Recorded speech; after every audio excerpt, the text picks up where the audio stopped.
పెళ్ళైనా పండగైనా వేడుక ఏదైనా పట్టుచీరల ప్రత్యేక వేదిక వారాహి సిల్క్స్.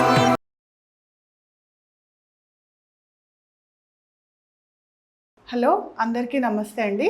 ఈరోజు మనము ప్రయాణాల్లో ఉన్నప్పుడు లేకపోతే ఎక్కడైనా మన ఇంట్లో కాకుండా బయట వెస్ట్రన్ టాయిలెట్స్ మాత్రమే ఉన్నప్పుడు, లేకపోతే మన ఇంట్లో అయినా వెస్ట్రన్ టాయిలెట్స్ మాత్రమే మనం యూజ్ చేస్తున్నప్పుడు ఎలాంటి జాగ్రత్తలు తీసుకోవాలి, మనం మాత్రమే కాకుండా మన తర్వాత యూజ్ చేసే వాళ్ళకి ఇబ్బంది లేకుండా మనం ఎలాగా కేర్ఫుల్గా ఉండాలి ఈరోజు చూసేద్దామండి.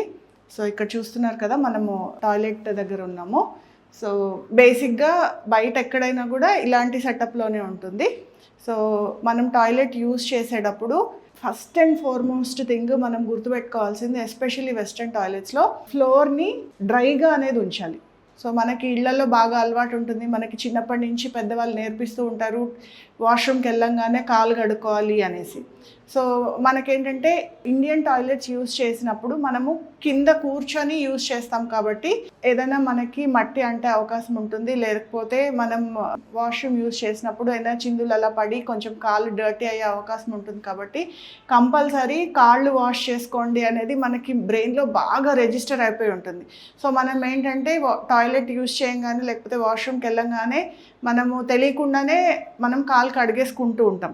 అది మనకి ఇంట్లో అయితే ఓకే, బట్ మనం బయట మనం టాయిలెట్స్ యూజ్ చేస్తున్నప్పుడు అలా కనుక కాలు కడిగేసుకుని ఫ్లోర్ అంతా వెట్గా అయిపోతే నెక్స్ట్ వచ్చే వాళ్ళు ఆ తడి మీద కాలు పెట్టి స్లిప్ అయ్యి పడే ఛాన్సెస్ చాలా ఉంటాయి. ఎస్పెషల్లీ క్లినిక్స్లో కానీ హాస్పిటల్స్లో కానీ ఇది మనము చాలా చూస్తూ ఉంటాం.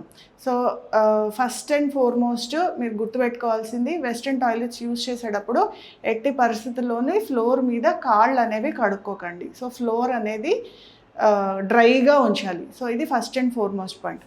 తర్వాత టాయిలెట్ యూజ్ చేసేటప్పుడు ఎలాగా చిన్న చిన్న జాగ్రత్తలు తీసుకొని మన తర్వాత యూజ్ చేసే వాళ్ళకి ఇబ్బంది లేకుండా ఎట్లాగా నీట్గా ఉంచవచ్చో చూద్దాం. సో నీట్గా ఉంచడం అనేది క్లీన్ చేసే వాళ్ళ పని మాత్రమే కాదండి. సో మనం ఎవరైతే టాయిలెట్స్ యూజ్ చేస్తున్నామో సో మన తర్వాత యూజ్ చేసే వాళ్ళకి నీట్గా ఉంచడం కూడా మనది బేసిక్ రెస్పాన్సిబిలిటీ. ఒక్కసారి చూద్దాము. సో వెస్ట్రన్ టాయిలెట్స్లో మనము చైర్లో కూర్చున్నట్టుగా కూర్చొని యూజ్ చేసే పద్ధతి ఉంటుంది.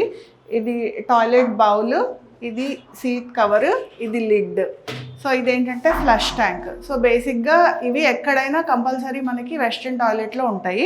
లేడీస్ కనుక యూజ్ చేస్తూ ఉంటే ఈ సీట్ కవర్ని ఇలా వేసుకొని సో దీని మీద కూర్చొని మనం యూజ్ చేస్తాము. టాయిలెట్ యూసేజ్ అయిపోయిన తర్వాత ఏమన్నా ఈ సీట్ కవర్ మీద వాటర్ చిందులు కానీ ఉంటే ఇలా లెఫ్ట్ హ్యాండ్తో టాయిలెట్ పేపర్ తీసుకుని ఇలాగ ఒకసారి క్లీన్ చేసేసి డస్ట్బిన్లో వేసేయండి. సో తర్వాత వచ్చే వాళ్ళకి యూజ్ చేయడానికి చాలా ఈజీగా ఉంటుంది. అండ్ ఒకవేళ పురుషులు కనుక టాయిలెట్ యూజ్ చేస్తే సీట్ కవర్ ఇలా పైకి తీసి టాయిలెట్ యూజ్ చేసి సీట్ కవర్ని మళ్ళీ వేసేయండి. ఎందుకంటే మీ తర్వాత ఎవరైనా లేడీస్ కనుక యూజ్ చేస్తే వాళ్ళకి యూజ్ చేయడానికి ఇబ్బంది లేకుండా ఉంటుంది. అలాగే పురుషులు కనుక టాయిలెట్ యూజ్ చేసినప్పుడు యూరిన్ చిందులు కనుక బౌల్ చుట్టూరు ఏమైనా పడితే లెఫ్ట్ హ్యాండ్తో ఇట్లాగా టాయిలెట్ పేపర్ని తీసుకొని లెఫ్ట్ హ్యాండ్ తోటే ఒకసారి చుట్టూరు తుడిచేసి డస్ట్బిన్లో వేసేసి ఈ సీట్ కవర్ని మళ్ళీ యాజ్ టీజ్గా వేసేయండి. సో మీ తర్వాత ఎవరైనా మహిళలు దీన్ని యూజ్ చేయాలంటే వాళ్ళకి ఇబ్బంది లేకుండా ఉంటుంది. టాయిలెట్ యూసేజ్ అయిపోయిన తర్వాత వాష్ చేసుకోవడం. సో వాష్ చేసుకునేటప్పుడు మనకి ఇట్లాగా ఫాసెట్ అనేది ఉంటుంది. ఈ ఫాసెట్ తోటి ఈ లోపల మాత్రమే వాటర్ యూజ్ చేసి తర్వాత ఫాసెట్ని జాగ్రత్తగా మళ్ళీ ఎక్కడ తీసారో అక్కడ పెట్టేసేయాలి. తర్వాత మనము క్లీన్ చేసుకునేటప్పుడు యూరిన్కి వెళ్ళిన తర్వాత కానీ టాయిలెట్కి వెళ్ళిన తర్వాత కానీ యూజ్ చేసుకునేటప్పుడు ఎస్పెషల్లీ మహిళలు కానీ ఆడపిల్లలు కానీ ముందు నుంచి వెనక్కి వాష్ చేసుకోవడం అనేది చాలా చాలా ఇంపార్టెంట్. ఎందుకంటే ఆ ఏరియా చాలా సెన్సిటివ్గా ఉంటుంది. లేడీస్కి చాలా ఈజీగా యూరినరీ ట్రాక్ట్ ఇన్ఫెక్షన్స్ వచ్చే అవకాశాలు చాలా చాలా ఉంటాయి. సో కాబట్టి ముందు నుంచి వెనక్కి మాత్రమే యూజ్ చేయాలి. ఎస్పెషల్లీ తల్లులు చిన్నప్పటి నుంచే మీ ఆడపిల్లలకి ఈ ముందు నుంచి వెనక్కి వాష్ చేసుకోవడం అనేది నేర్పించండి. సో ఇది వాళ్ళకి ఫ్యూచర్లో చాలా ఉపయోగపడుతుంది. సో తర్వాత ఇంకొక ముఖ్యమైన విషయం అండి, మహిళలు కనుక డేట్ టైంలో టాయిలెట్ యూజ్ చేస్తే నాప్కిన్స్ ప్రాపర్గా డిస్పోజ్ చేయాలి. సో నాప్కిన్స్ని మనము ప్రాపర్గా టాయిలెట్ పేపర్లో ర్యాప్ చేసి, లేకపోతే నాప్కిన్తో పాటు వచ్చిన కవర్లో ర్యాప్ చేసి పక్కనే ఉన్న డస్ట్బిన్లో మాత్రమే వేయండి. ఎట్టి పరిస్థితుల్లోనూ నాప్కిన్స్ని టాయిలెట్లో వేసి ఫ్లష్ చేయకండి. ఇది మాత్రం చాలా చాలా ఇంపార్టెంట్. ఎందుకంటే శానిటరీ నాప్కిన్స్ అనేవి అందులో స్టక్ అయిపోయి డ్రైనేజెస్ బ్లాక్ అయిపోయే ఛాన్సెస్ చాలా చాలా ఉంటాయి. సో కాబట్టి ఎట్టి పరిస్థితుల్లోనూ నాప్కిన్స్ని టాయిలెట్లో అస్సలు వేయకండి. తర్వాత చిన్న పిల్లలతో మదర్స్ యూజ్ చేసినప్పుడు డైపర్స్ కూడా మీరు ఎట్టి పరిస్థితుల్లోనూ టాయిలెట్లో వేసి ఫ్లష్ చేయకండి. కంపల్సరీ పక్కనున్న డస్ట్బిన్స్ని మాత్రమే వాడండి. సో ఇవి పాయింట్స్ మాత్రం చాలా చాలా ఇంపార్టెంట్ అండి.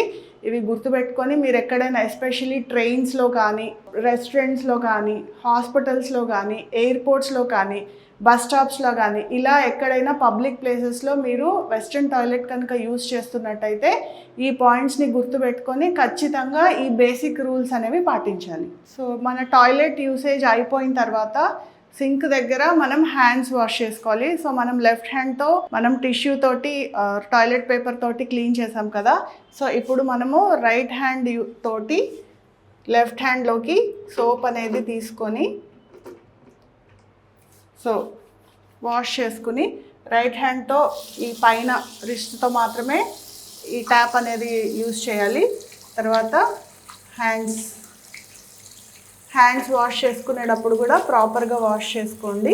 సో రైట్ హ్యాండ్తో మాత్రమే ట్యాప్ అనేది ఆఫ్ చేయాలి. సో తర్వాత మనకి పబ్లిక్ టాయిలెట్స్లో చాలా చోట్ల డ్రైయర్స్ ఉంటాయి. సో డ్రైయర్ తోటైనా హ్యాండ్స్ డ్రై చేసుకోవచ్చు, లేకపోతే మనం టాయిలెట్ పేపర్ తోటైనా హ్యాండ్స్ డ్రై చేసుకొని డస్ట్బిన్లో మాత్రమే వేయాలి. టాయిలెట్ పేపర్స్ని ఎక్కడ పడితే అక్కడ కింద ఫ్లోర్ మీద అస్సలు వేయొద్దు. టాయిలెట్స్ యూజ్ చేసేటప్పుడు గుర్తుపెట్టుకోవాల్సిన ఇంకొక ఇంపార్టెంట్ విషయాలండి. చాలామంది చూస్తూ ఉంటాము, పాతకాలంలో అయితే న్యూస్ పేపర్స్ తీసుకెళ్లే వాళ్ళు, ఇప్పుడు మొబైల్ ఫోన్స్ కూడా టాయిలెట్లోకి తీసుకెళ్ళి గేమ్స్ ఆడటము, ఎక్కువసేపు టాయిలెట్లోనే కూర్చోడం లాంటివి చేస్తూ ఉంటారు చాలామంది. సో అలా ఎట్టి పరిస్థితుల్లోనూ చేయకూడదు. ఫస్ట్ ఆఫ్ ఆల్ మీ మొబైల్ని టాయిలెట్లోకి తీసుకురావడం వల్ల సో టాయిలెట్లో ఉన్న జర్మ్స్ అన్నీ మీ మొబైల్ ఫోన్కి పట్టుకొని తర్వాత మనం యూజ్ చేసేటప్పుడు సో అవన్నీ మనకి ఇన్ఫెక్షన్స్ అయ్యే ప్రమాదం చాలా ఎక్కువగా ఉంటుంది.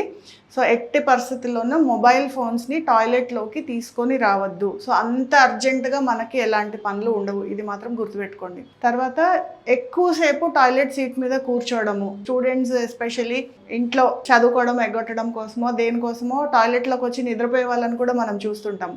సో అలాగా టాయిలెట్ సీట్ మీద ఎక్కువసేపు కూర్చోవడం అనేది చేయకూడదు. ఎందుకంటే వెస్ట్రన్ టాయిలెట్ పొజిషన్లో ఎక్కువసేపు కూర్చోవడం వల్ల సో మనకి బేసిక్గా బ్యాడ్ పోస్చర్ వల్ల ఇష్యూస్ వచ్చే అవకాశం ఉంటుంది. తర్వాత ఎక్కువసేపు అదే పోస్చర్లో ఉండటం వల్ల అక్కడ కాన్స్టిపేషన్ ఇష్యూస్ వచ్చే అవకాశం ఉంటుంది. తర్వాత పైల్స్ లాంటి ప్రాబ్లమ్స్ వచ్చే అవకాశం ఉంటుంది. సో ఇలాంటి ప్రాబ్లమ్స్ అన్నీ అవాయిడ్ చేయాలంటే ఎక్కువసేపు టాయిలెట్ సీట్ మీద స్పెండ్ చేయొద్దు. ఎంతవరకు అవసరమే అంతవరకు యూజ్ చేయాలి అండ్ సాధ్యమైనంత నీట్గా పెట్టాలి.